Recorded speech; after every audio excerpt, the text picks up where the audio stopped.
You know, I've been playing the Monster Hunter series for a long time. Over 10 years in fact. So there's always a lot to talk about when discussing the big bad beasties that inhabit the landscapes throughout the series. Though it's worth pointing out that I haven't done any reviews or countdowns of any game in the series that wasn't a crossover. It's not like I haven't tried.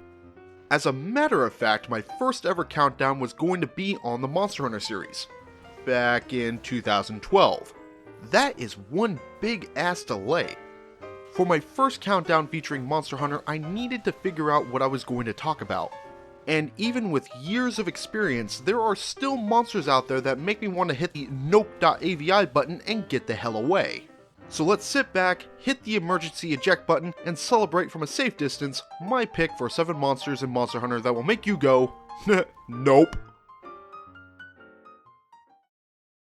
If there's one thing that the developers of Monster Hunter love to do, it's dicking with new players. And they do this in a way that will make even Satan himself go, damn.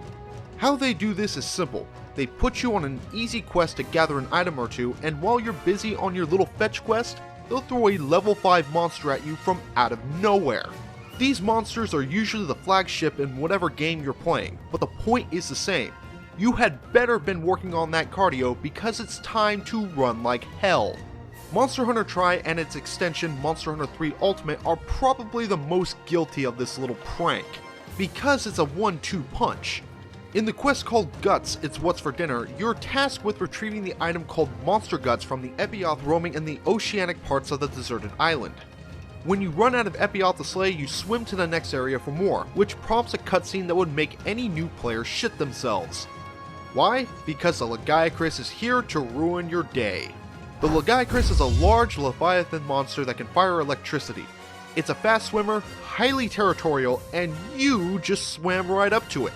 During your first encounter with this monster, you're so under-equipped and vulnerable that you have no choice but to run.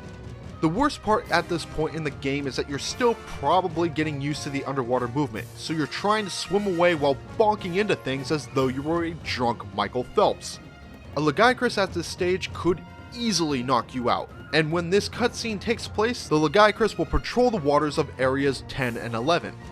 Your job now is to get the rest of the monster guts and get the hell out of Dodge, but just because you got out of the water doesn't mean you're safe. The Lagicrus isn't strictly bound to living in the ocean, and it can just as easily hop out of the water and chase you down as far as Area 5.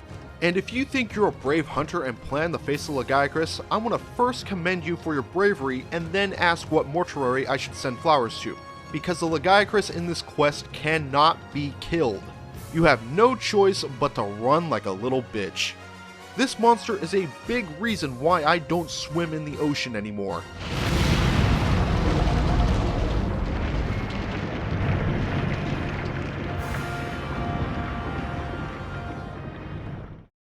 The next monster on this list is one we may not see for the longest time, but we do get hints of something that's off. When exploring the deserted island, you come across something gross in the cave system. From the ceiling of the cave, an object drops, and for the first time in your life, you wish it was just a bird trying to shit on you. It becomes more unnerving when this little white blob starts moving, and it latches itself onto you to suck your blood. Thankfully, it's not too strong and it dies easy, so you forget about it, and the mild PTSD it caused. Next thing you know, you're in the tundra, mining in the caves. That's when something catches your eye.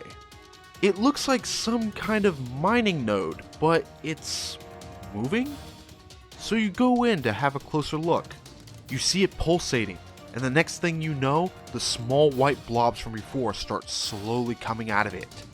After a mild panic and blowtorching the entire area, you start to calm down, until you realize one horrible thing. That was an egg sac, and something made it. The next monster on this list is none other than the Gigginox. A gross monster to say the least, but it gets worse than that. The Gigginox crawls on the walls using heat sensory organs to seek out prey.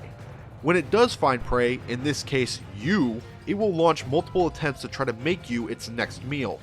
The Gigginox has several poison attacks to sap the life out of its opponents, and it's agile enough to keep you on your toes. It's also just symmetrical enough to throw you off guard when you decide to try to attack its tail, only to realize you're actually attacking the part that's trying to suck your brains out. And speaking of which, Generation 3 was the generation where monsters started having pin attacks so they can take meaty, delicious chunks out of hunters, and the Gigginox is no different. The method of which the Gigginox does this though will make you seriously consider getting a rape whistle. The Gigginox will hang down from the ceiling and attempt to attack with a distinct swinging motion with its head. Getting hit by the attack will position you directly underneath the Gigginox so it can basically inhale you. Giggity. And it's at this point where I swear I can hear the heavy breathing from old Catholic priests. If being violated by the Gigginox wasn't enough for you, it will also spawn egg sacs so the Giggies inside can take chunks out of you too. All of this will make any rational person bumping into one of these bastards nope so hard out of the cave they're in they'll need therapy for years.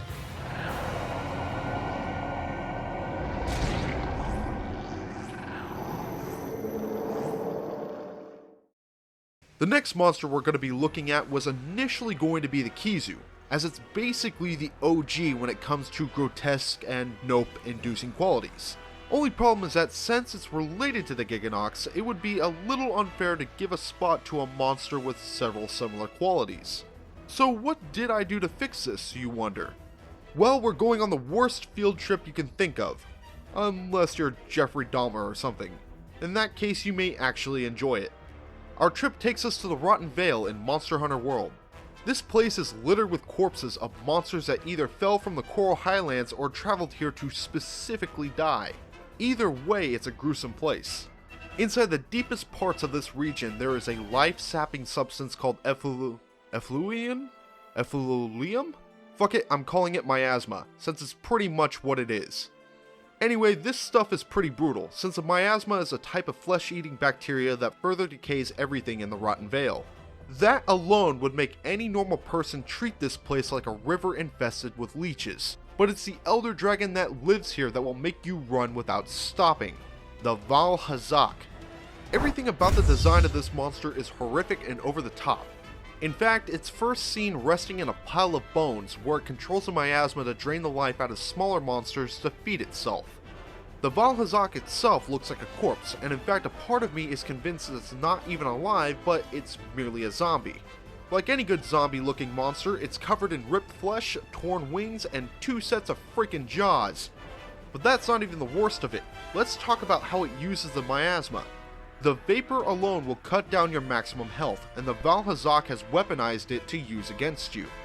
Unless you're packing nullberries or a skill to nullify the effects of the miasma, you'll need to think twice before taking this monster on.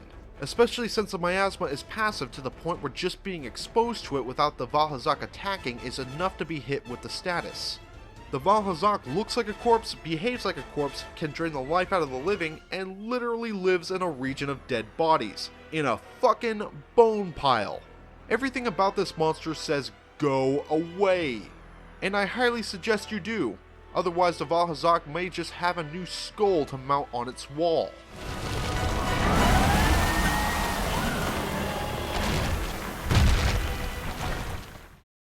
Remember that thing about the developers of Monster Hunter dicking with new players? Did you know that they like to dick around with veteran players too? Well, turns out they do. When you've either completed the main storyline or finished up the low rank quests in the guild, you'll get to take on the high rank quests.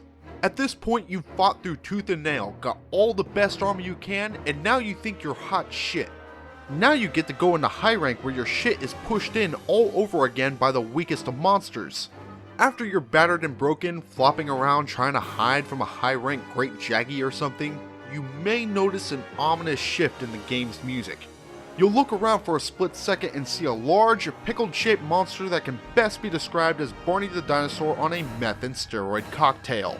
Your reaction would very reasonably sound a little like this. Shit! The Devil Joe is one of those monsters that shows up in the middle of a quest when you really don't want it to.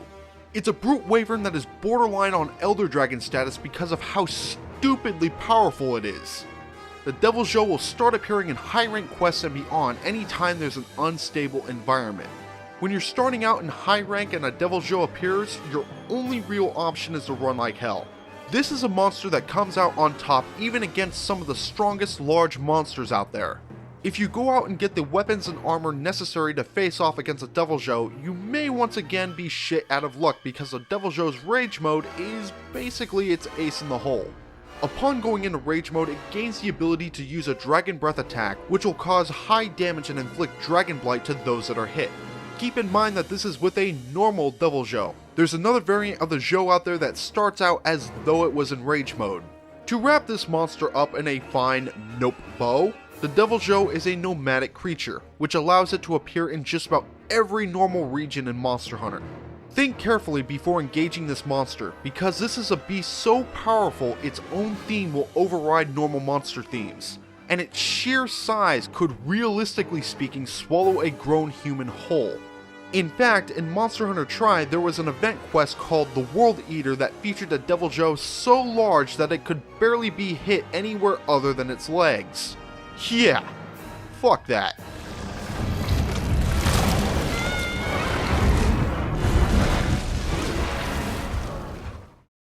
Okay kids, who wants to go play with dead bodies some more? No one? Good. Jeff, put your hand down. Basically any place that features bones, bodies, or parts of bodies is usually a very clear indication for you to stay the hell away. But when you hunt monsters for a living, you sometimes have to do shit you don't want to do.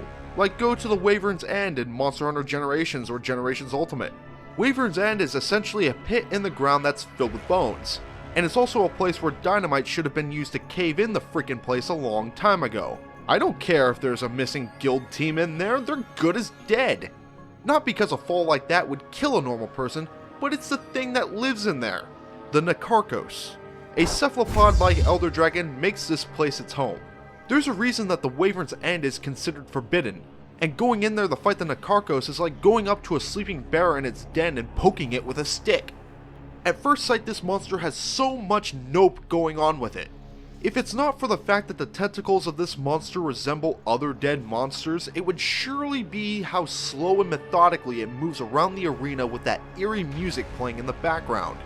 Because it uses the bones of other monsters in several of its attacks, it also has the ability to inflict almost every status ailment on you, plus a unique status called Mucus, which will cause the bones that make up the arena to stick to you in a similar fashion as the Snowman status.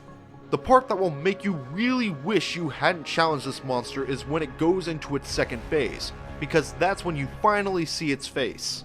From here, the music takes a dramatic shift, and the Nakarkos wants you even more dead at this point. Persist long enough and the beast will go into its rage mode, where everything gets darker, patches on the Nakarkos become red, and the entire arena glows in an eerie blue. If all of this wasn't bad enough, the Nakarkos also has a Dragon Breath attack that I like to call the fuck you laser. Getting hit by this does a lot of damage and inflicts that lovely Dragon Blight status to weaken your attacks. Any thinking person with self-preservation would have noped all the way to the nuke button and wiped out the entire continent that this monster lives on. If by chance you want to pay a visit to Wyvern's End, at the very least, please will me all of your worldly possessions before going.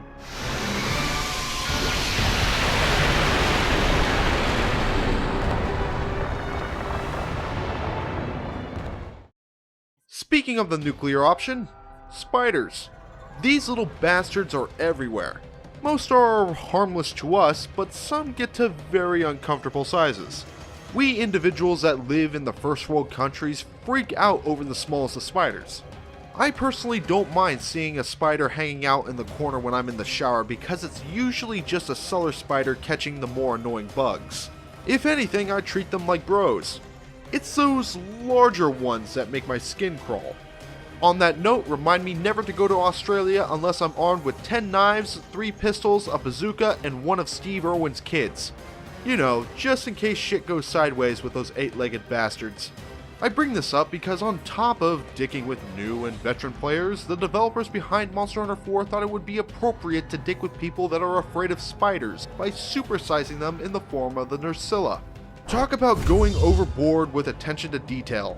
The Nerscylla looks and behaves a lot like a real-life spider the size of a semi-truck. There are so many things that are just unnerving about this monster, so let's get the list of nopes jotted down and out of the way. Since it's a spider, it uses webbing to ensnare hunters. It also moves towards hunters in a similar fashion. When you're webbed up, you're pretty much immobile unless you either break free or the Nerscylla gets you. It has two other statuses, sleep and poisoning, just in case being webbed up like an insect wasn't traumatizing enough for you. They are covered with the skin of a Gypceros. To make things even more messed up, if you go to the Nerscylla's nest in the volcanic hollow, you will find the corpses of several Gypceros webbed up and hanging from the ceiling. These monsters are like 5 times the size of a human at least, so imagine what a Nerscylla will do to you. The volcanic hollow isn't the only place the Nerscylla inhabits either. They roam in several locations in the 4th generation of Monster Hunter, including farmlands to eat cattle, and the occasional farmer. And then there's this.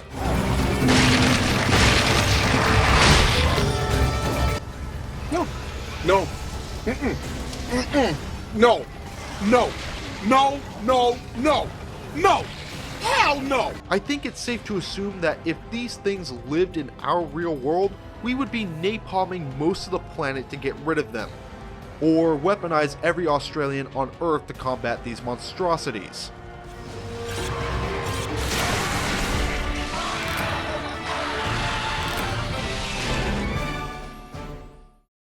Did you know that 1 out of every 15 people are afraid of heights in some form, and around 60% of people are afraid of flying? Though I personally have no issues with getting on a plane, I do find myself a bit on edge when I'm staring down the edge of a cliff. Even worse if I was dangling on the edge of said cliff from the broken half of an airplane. I prefer my feet to be on nice, solid ground, so when I'm told I need to go up to a mountain with unstable terrain to fight a monster, I'm 90% likely to tell the guild to go fuck themselves, while the other 10% wonders if I can stick the superhero landing from that height. Looking up to the spear-tip crag has already 2 nopes, a bottle of vodka, and half a pill of Adderall to me. What's worse is fighting something really freaking large on top of it. Hope you're not afraid of heights, or hell, even snakes, because last on this list is Dalamandur. Dalamandur is an elder dragon from Monster Hunter 4 that has a massive snake shape, and by looking at this screenshot of the monster, extremely boopable. Its name also sounds like a cross between dragon and a salamander that went to the special class. The 2 main reasons that this monster makes it on the nope list is pretty simple. It's a massive elder dragon that is fought high up on unstable terrain. You would need to be psychotic to go up there to just look at it. The Dalamandur sticks to the crags by spiraling its body around the spires to get a good grip. As a matter of fact, when you're hunting in the Heaven's Mount, you may notice rocks and debris falling from the sky. That isn't just because the terrain is unstable, it's because the spear-tip crag is directly above you and those falling rocks are being caused by the Dalamandur burrowing.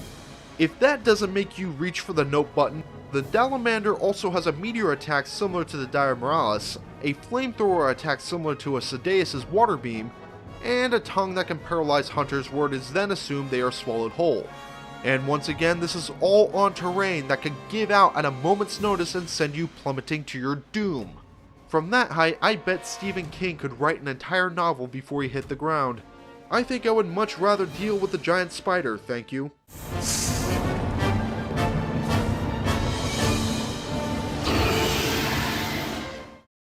And that was my pick for 7 monsters in Monster Hunter that will make you go, nope. Sorry that this one took longer to get out. Most of it was due to grinding to get footage of Nakarkos and Nerscylla, believe it or not. When it comes to videos around Monster Hunter, I prefer to capture my own footage as much as I can. That said though, what are some monsters that made you hit the note button? If you haven't played a Monster Hunter game before, I highly recommend you do. It's one of those series that may not be for everyone, but it sure leaves one hell of an impression. If you have any suggestions for a countdown, be sure to leave a comment down below. As always, thank you for watching, and I will see you again in the next video. Take care, people. Fuck this shit, I'm out. Fuck this shit, I'm out. No thanks. Don't mind me. I'ma just grab my stuff and leave. Excuse me, please. Fuck this shit, I'm out. Nope. fuck this shit, I'm out. Alright then. I don't know what the fuck just happened, but I don't really care. I'ma get the fuck up out of here. Fuck this shit, I'm out.